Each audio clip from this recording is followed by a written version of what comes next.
ఉన్నాం. అందులో భాగంగా ఇవాళ మరి ఆమంగల్ పట్టణంలో ఉన్నటువంటి గుర్రంగుట్టలో కమల్ నగర్ అనేటువంటి ఏరియాకి వచ్చినాం. కరెక్ట్ ఇంటి మధ్యలో అన్ని ఇండ్లు ఉన్నాయి, మధ్యలో పెద్ద డంపింగ్ యార్డ్ పెట్టిరు మున్సిపాలిటీ వాళ్ళు. దాదాపు 6 సంవత్సరాలు అవుతుంది. ఈ 6 సంవత్సరాల నుంచి కూడా మరి ఇక్కడ తీసేయమని ఇక్కడ స్థానిక ప్రజలు అనేక సార్లు ధర్నాలు చేసినా, దరఖాస్తులు ఏం చేసినా కూడా పట్టించుకోకుండా మున్సిపల్ వాళ్ళు ఇబ్బంది పడుతున్నటువంటి సందర్భం ఉన్నది. మరి ప్రజలు ఇబ్బంది పడుతున్నారు, ఆరోగ్యాలు పాడైపోతున్నాయని చెప్తున్నారు. పచ్చి బాలింతరాలు కూడా నిన్నదాకా మొన్న మరి చనిపోయినట్టుగా చెప్తున్నారు. కాబట్టి ఈ సందర్భంగా నేను ప్రభుత్వాన్ని డిమాండ్ చేసేది ముఖ్యంగా కసిరెడ్డి నారాయణ రెడ్డి గారు, స్థానిక ఎమ్మెల్యే గారు, మీరు శ్రద్ధ పెట్టండి. మీరు ఇక్కడికి రండి, అవసరమైతే వచ్చి చూడండి, చూసి ఇక్కడ ఉండేటటువంటి డంపింగ్ యార్డ్ సమస్యను పరిష్కరించండి. ఎందుకోసం అంటే అప్లికేషన్ ఇస్తే అధికారులు ఎంతసేపు కూడా మరి ఈ అప్లికేషన్ ఎందుకోసం ఇచ్చారు మాకు చెప్పేటోళ్ళు ఎవరు లేదని మాట్లాడుతున్నారు. అదేవిధంగా ఇదివరకు మున్సిపల్ నుంచి 1,20,00,000 రూపాయలు మంజూరై ఒక 8 కిలోమీటర్ల దూరంలో జనావాసాలు లేని దగ్గర స్థలం ఇచ్చినా కూడా అక్కడికి డంపింగ్ యార్డ్ తరలించకుండా ఇక్కడనే కొనసాగించడం అన్నది అమానుషం. అందరూ పేద ప్రజలు ఉన్నారు. దాదాపు మేము 1 కిలోమీటర్ నడుచుకుంటూ వచ్చినాం. ప్రతి ఒక్క ఇల్లు కూడా చిన్న ఇల్లు, పేదవాళ్ల ఇల్లు.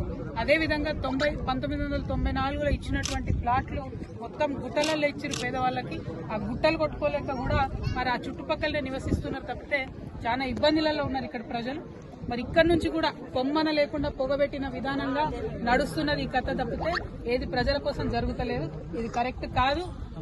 ఎమ్మెల్యే గారికి మేము గట్టిగా డిమాండ్ చేస్తా ఉన్నాం. మీరు తక్షణమే ఇక్కడికి రండి, విజిట్ చేయండి, మున్సిపల్ కమిషనర్ పిలిపించుకోండి. ప్రభుత్వం మీదే ఉన్నది. మీ ముఖ్యమంత్రి చెత్త శాఖ మంత్రి కూడా ఉన్నాడు. మరి ఆ చెత్త శాఖ మంత్రి గారిని తొందరగా ఆయన మేల్కొనేటట్టు చేయండి. మున్సిపల్ అడ్మినిస్ట్రేషన్ ముఖ్యమంత్రి గారి దగ్గర ఉంది కాబట్టి కసిరెడ్డి నారాయణ రెడ్డి గారు మీరు వెళ్ళి ముఖ్యమంత్రి గారిని డిమాండ్ చేస్తారా, కమాండ్ చేస్తారా, వీడికి తీసుకొస్తారా, హెలికాప్టర్లో చూపిస్తారా, చేయండి. ఇక్కడ నుంచి మాత్రం డంప్ యార్డ్ తీసేయండి. మీకు కొంత సమయం ఇస్తాం. మా యాత్ర ఫిబ్రవరిలో అయిపోతుంది.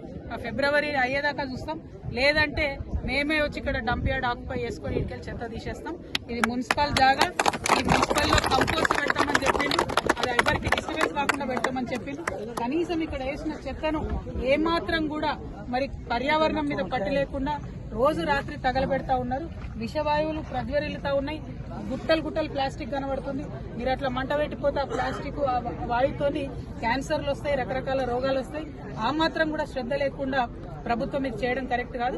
కసిరెడ్డి నారాయణ రెడ్డి గారు మీరు చదువుకున్న వాళ్ళు, విజ్ఞులు, మీరు తప్పకుండా ఈ పని చేయాలని డిమాండ్ చేస్తా ఉన్నాం. లేకపోతే మేము జాగృతి నుండి అవసరమైతే ఇక్కడ ప్రజల పక్షాన హైకోర్టు దాకా కూడా పోతాం. పోయి డంప్ యార్డ్ని ఇక్కడ నుండి తొలగిస్తాం. Thank you. జై తెలంగాణ.